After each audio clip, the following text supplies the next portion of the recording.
ഇന്നിവിടെ ഞാൻ നിങ്ങളോട് പരിചയപ്പെടുത്തുന്നത് 118 ആയത്തുകൾ ഉള്ള പരിശുദ്ധമായ ഖുർആനിലെ 23-ാമത്തെ അധ്യായം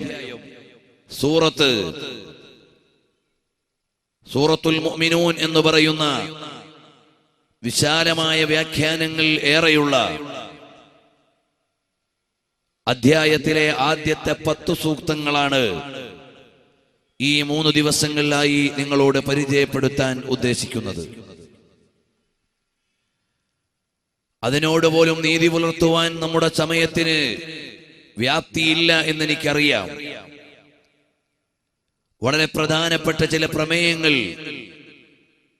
ഈ ആയത്തുകൾ വഴി നിങ്ങൾക്ക് ലഭിക്കുമെന്നതുകൊണ്ടാണ് ഇത് തിരഞ്ഞെടുത്തത്.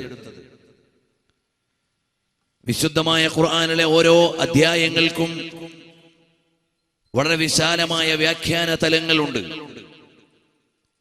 അവതരണ പശ്ചാത്തലങ്ങളുണ്ട്, പാരായണ രീതികളുണ്ട്, പാരായണ വ്യത്യസ്തതകളുണ്ട്. ഇതെല്ലാം പഠിച്ചുകൊണ്ടാണ് വർഷങ്ങളോളം പള്ളി ദർസുകളിൽ തഫ്സീർ പഠിക്കുന്ന മുതഅല്ലിമുകൾ വിശുദ്ധമായ ഖുർആനിന്റെ വ്യാഖ്യാനങ്ങളെ പരിചയപ്പെടുകയും പഠിക്കുകയും ചെയ്യുന്നത്. അത്തരം ഒരു നീണ്ട സബരിയിലൂടെ മാത്രമാണ് ഖുർആനിനെ പരിചയപ്പെടാനാവുക.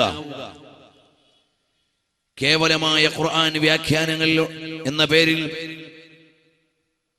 വാചക പരിഭാഷകൾ രേഖപ്പെടുത്തിയതിൽ ഖുർആനിന്റെ അത്ഭുതമോ ആശ്ചര്യമോ അല്ലെങ്കിൽ അത് കൊള്ളുന്ന ആശയ വ്യാഖ്യാന തലങ്ങളോ വേണ്ട പോലെ മനസ്സിലാക്കാൻ സാധ്യമല്ല. പരിശുദ്ധമായ ഖുർആനിനെ ഓഥന്റിക്കായി, ആധികാരികമായി, പ്രാമാണികമായ അവലംബങ്ങളിലൂടെ പഠിക്കുമ്പോഴാണ് ഖുർആൻ ഉയർത്തുന്ന ശരിയായ സന്ദേശത്തിലേക്ക് നമുക്കെത്താൻ കഴിയുക. അല്ലെങ്കിൽ ഖുർആൻ പഠിച്ചുകൊണ്ട് യുദില്ലു ബിഹി കസീറൻ വയഹ്ദി ബിഹി കസീറാ, ഖുർആൻ പാരായണം ചെയ്തുകൊണ്ട് തന്നെ വഴികേടാവുന്ന ആളുകൾ ഉണ്ട്. ഖുർആൻ പാരായണം ചെയ്തിട്ട് നന്മയിലേക്ക് വരുന്നവരുമുണ്ട്. ഖുർആൻ ഓതിക്കൊണ്ട് ദൈവമില്ല എന്ന് വാദിക്കാനാണ് ഇടമറുകൾ ശ്രമിച്ചത്. ഖുർആനിന്റെ ആയത്തുകൾ ഉദ്ധരിച്ചുകൊണ്ട് ദൈവം 3 പറയാനാണ് ക്രൈസ്തവ ലോകം രംഗത്ത് വന്നത്. ഖുർആൻ പാരായണം ചെയ്തുകൊണ്ട് അല്ലാഹു സുബ്ഹാനഹു വ തആല സിംഹാസനത്തിൽ ഇരിക്കുന്നു എന്ന് പറയാനാണ് ചില പുത്തൻ വിശ്വാസികൾ വന്നത്. അവരെല്ലാം ഖുർആനിനെ അംഗീകൃതമല്ലാത്ത രീതിയിൽ വ്യാഖ്യാനിക്കുകയും ആധികാരികമല്ലാത്ത വിശദീകരണങ്ങളിലൂടെ വഴികേടാവുകയുമാണ് ചെയ്തത് എന്ന് വ്യക്തമായി മനസ്സിലാക്കാൻ കഴിയും. അതേ സമയത്ത് ഖുർആനിക സൂക്തം കേട്ടുകൊണ്ട് ഹിദായത്തിലേക്ക് വന്ന ആളുകൾ നീണ്ട ഒരു പരമ്പര ചരിത്രത്തിൽ നിന്ന് പറയാൻ കഴിയും. ഒരു വാചകത്തിന്റെ അർത്ഥഗർഭമായ തലങ്ങളെ അറിഞ്ഞുകൊണ്ട് ക്രിസ്ത്യാനിറ്റിയിൽ നിന്ന് ഇസ്ലാമിലേക്ക് വന്നവരെ ഉദ്ഘാടന ഭാഷണത്തിൽ നിങ്ങൾ കേട്ടുകഴിഞ്ഞു. കേവലമായ പാരായണത്തിന്റെ ഭംഗി കൊണ്ട് കടന്നു വന്നവരെ സ്വഹാബത്തിൽ നിന്ന് ഏറെ നമുക്ക് മനസ്സിലാക്കാൻ കഴിയും. താബിഉകളിൽ നിന്ന് കഴിയും. പിൽക്കാലക്കാരായ ആത്മജ്ഞാനികളായ പല ഗുരുക്കന്മാരും കൃത്യമായ ഒരു ഘട്ടത്തിൽ ഖുർആനിന്റെ പാരായണ മധുരത്തിൽ ശ്രദ്ധിക്കുകയും അതുയർത്തിയ സന്ദേശ വ്യാപ്തിയിലേക്ക് കടന്നു വരികയും ചെയ്തു. ഇതെല്ലാമാണ് ഖുർആനിന്റെ വിശദീകരണങ്ങളുടെയും വ്യാഖ്യാനങ്ങളുടെയും മുമ്പിൽ നിൽക്കുന്ന ഒരു വിദ്യാർത്ഥിക്ക് പരിചയപ്പെടാനുള്ളതെങ്കിൽ സൂറത്തുൽ മുഅ്മിനൂൻ എന്ന അധ്യായത്തിലെ ആദ്യത്തെ 10 സൂക്തങ്ങളുടെ പ്രാഥമികമായ ഒരു വ്യാഖ്യാനം നിങ്ങൾക്ക്, ഒരു വിശദീകരണം നിങ്ങൾക്ക് പങ്കുവെക്കാൻ ശ്രമിക്കുകയാണ്. വിശുദ്ധമായ ഖുർആനിൽ മുഅ്മിനീങ്ങളെ പരാമർശിക്കുന്ന ഒരു അധ്യായമാണിത്. ഇതുപോലെ കാഫിരീങ്ങളെ വിശദീകരിക്കുന്ന ഒരു അധ്യായമുണ്ട്. മുനാഫിഖുകളെ പറയുന്ന ഒരു അധ്യായമുണ്ട്. വിശ്വാസികളുടെ ഗുണവിശേഷങ്ങൾ വിശദീകരിക്കുന്നത് കൊണ്ടാണ് മുഅ്മിനൂൻ എന്ന നാമകരണം ഈ സൂറത്തിന് ലഭിച്ചിട്ടുള്ളത്. തുടങ്ങുന്നത് തന്നെ ആ പദം ഉപയോഗിച്ചുകൊണ്ടാണ്. ഖദ് അഫ്ലഹൽ മുഅ്മിനൂൻ, മുഅ്മിനീങ്ങൾ വിജയിച്ചു കഴിഞ്ഞു. ഖദ് അഫ്ലഹൽ മുഅ്മിനൂൻ, മുഅ്മിനീങ്ങൾ വിജയിച്ചു കഴിഞ്ഞു. വിശ്വാസികൾക്കാണ് വിജയം. ഈ ഒരു പ്രഖ്യാപനത്തോടെയാണ് ഈ സൂറത്ത് തുടങ്ങുന്നത്. വിജയത്തിന്റെ ഫാലസീസ് ഓഫ് സക്സസ് എന്ന പേരിൽ യൂണിവേഴ്സിറ്റികളിൽ പഠിക്കാനുള്ള ഒരു അധ്യായമുണ്ട് ലിറ്ററേച്ചർ വിദ്യാർത്ഥികൾക്ക്. ആളുകൾ വിജയത്തിന്റെ വഴികൾ തേടി പോവുകയാണ്. വിജയത്തിന്റെ മാർഗങ്ങൾ എന്ന പുസ്തകമാണ് മാർക്കറ്റിൽ ഏറ്റവും കൂടുതൽ വിറ്റഴിയുന്നത്. കൂപ്മേറെ പോലെയുള്ള ആളുകൾ വിജയത്തിന്റെ സൂത്രവാക്യങ്ങൾ പറയാൻ എഴുതിയ പുസ്തകങ്ങൾ ചൂടപ്പം പോലെ വിറ്റഴിഞ്ഞത് നാം വായിച്ചിട്ടുള്ളതാണ്. ഇതുപോലെ വിജയത്തിന്റെ വഴി മലയാളത്തിലും ഒരുപാട് വിറ്റഴിക്കപ്പെടുന്ന പ്രമേയമാണ്, പുസ്തകമാണ്, അല്ലെങ്കിൽ തദ്വിഷീകമായി ഏറെ രചനകൾ ഉണ്ട്. എന്നാൽ വിശുദ്ധമായ ഖുർആൻ പറയുന്നു ഖദ് അഫ്ലഹൽ മുഅ്മിനൂൻ, മുഅ്മിനീങ്ങളായ ആളുകൾ വിജയിച്ചു കഴിഞ്ഞു. സത്യവിശ്വാസികൾക്കാണ് വിജയം. കാരണം സത്യവിശ്വാസി മനസ്സിലാക്കുന്നത് ഈ ലോകത്തിന്റെ യാഥാർത്ഥ്യമാണ്, റിയാലിറ്റി ഓഫ് ദി യൂണിവേഴ്സ്. ഈ ലോകത്തിന്റെ വസ്തുതയാണ് ഒരു വിശ്വാസി മനസ്സിലാക്കുന്നത്. ഈ ലോകത്ത് ജീവിക്കുന്ന ഒരാൾക്ക് പ്രാഥമികമായി വേണ്ടത് ഈ ലോകത്തിന്റെ യാഥാർത്ഥ്യത്തെ അറിയുക എന്നതാണ്. ഞാൻ ആരാണ് എന്ന വിവരമാണ് ഏറ്റവും അടിസ്ഥാനപരമായ വിവരം.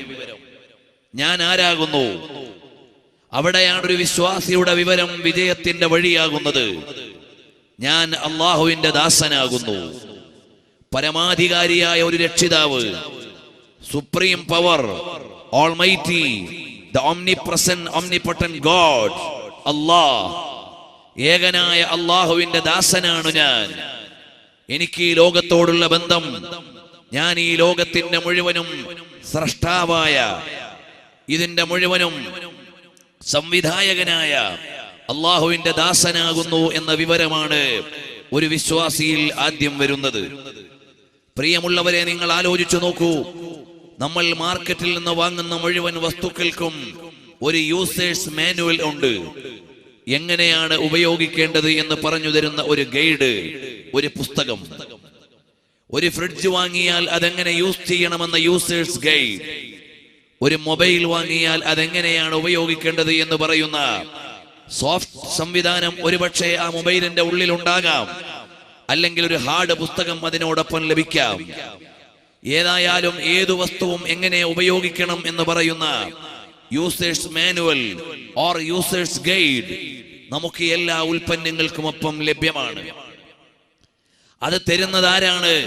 ആ വസ്തു ഉണ്ടാക്കുന്ന കമ്പനിയാണ് അത് ഇഷ്യൂ ചെയ്യുന്നത്. ഒരു ഉപകരണം വാങ്ങിയാൽ അതെങ്ങനെ ഉപയോഗിക്കണം എന്ന് പറഞ്ഞു തരുന്നത് അതുണ്ടാക്കുന്ന കമ്പനിയാണ്. ഇതിൽ എത്ര വോൾട്ട് കടക്കാം, ഇതെത്ര തലത്തിൽ ഉപയോഗിക്കാൻ പറ്റുന്നതാണ്, ഇതെല്ലാം പറയുന്നത് മാനുഫാക്ചറിംഗ് കമ്പനിയാണ്. എന്നാൽ മനുഷ്യ, ലോകത്തെ ഏറ്റവും കോംപ്ലിക്കേറ്റഡ് ആയ ഉപകരണമാണ് മനുഷ്യൻ. എന്ന് പറഞ്ഞാൽ സങ്കീർണമായ ഘടനയാണ് ഇതിന്റെ ഉള്ളിലുള്ളത്. മനുഷ്യ ശരീരത്തിന്റെ ഉള്ളിലുള്ള അത്രയും സങ്കീർണമായ ഒരു ഘടന വേറെ നമ്മൾ കാണുന്ന വസ്തുക്കളിലൊന്നുമില്ല. ഇത്രയും കോംപ്ലിക്കേറ്റഡ് ആയ ഒരു കോംപ്ലക്സ് ആയ നമ്മുടെ ഈ ശരീരത്തെയും നമ്മുടെ ജീവിതത്തെയും എങ്ങനെ വിനിയോഗിക്കണം എന്ന് പറയുന്ന യൂസേഴ്സ് ഗൈഡ് ആരാണ് തരേണ്ടത്? ആരാണ് ഇതിന്റെ ഉപയോഗക്രമം തരേണ്ടത്? ഇതിന്റെ വിനിയോഗക്രമം തരേണ്ടത്? പ്രായോഗിക രീതി തരേണ്ടത് ആരാണ്? എല്ലാ വസ്തുക്കൾക്കുമുള്ള യൂസേഴ്സ് മാനുവൽ തരുന്നത് കമ്പനിയാണെങ്കിൽ, മനുഷ്യ, നിന്റെ ജീവിതത്തിന്റെ വഴി തരേണ്ടത് നിന്നെ പടച്ചവനായ, നിന്നെ സൃഷ്ടിച്ചവനായ ലോകത്തിന്റെ ഉടമസ്ഥനാണ്. ആ ഉടമസ്ഥൻ നൽകിയ യൂസേഴ്സ് ഗൈഡാണ് ബഹുമാനപ്പെട്ട ഖുർആൻ, പരിശുദ്ധമായ കലാം. എങ്ങനെയായിരിക്കണം ചിന്തിക്കേണ്ടത്, ചലിക്കേണ്ടത്, ശ്വസിക്കേണ്ടത്, നിശ്വസിക്കേണ്ടത് എല്ലാം പറഞ്ഞു തരാനുള്ള മനുഷ്യന്റെ ഗൈഡാണ്, യൂസേഴ്സ് മാനുവലാണ്, മാനിഫെസ്റ്റോ ആണ് ഹോളി ഖുർആൻ, പരിശുദ്ധമായ ഖുർആൻ. പ്രിയമുള്ളവരെ, ആ ഖുർആനിനൊപ്പം കേവലമായ ഒരു ഖുർആനിൽ മാത്രമല്ല, വലിയ വലിയ കമ്പനികളാണെങ്കിൽ അതിനൊരു ഗൈഡ് അല്ലെങ്കിൽ അത് ട്രെയിൻ ചെയ്ത് കാണിച്ചു തരാനുള്ള ഒരാളുണ്ടാകും.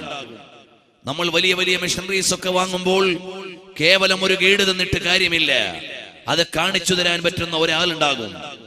ആ കാണിച്ചു തരാനുള്ള ഗൈഡ് ആ ലോകത്തിന് മുഴുവനുമുള്ള ഗൈഡാണ് ഖുർആൻ അവതരിപ്പിക്കപ്പെട്ട നേതാവ് റഹ്മത്തുൽ ലിൽ ആലമീൻ മുഹമ്മദുർ റസൂലുള്ളാഹി സ്വല്ലല്ലാഹു അലൈഹി വസല്ലം.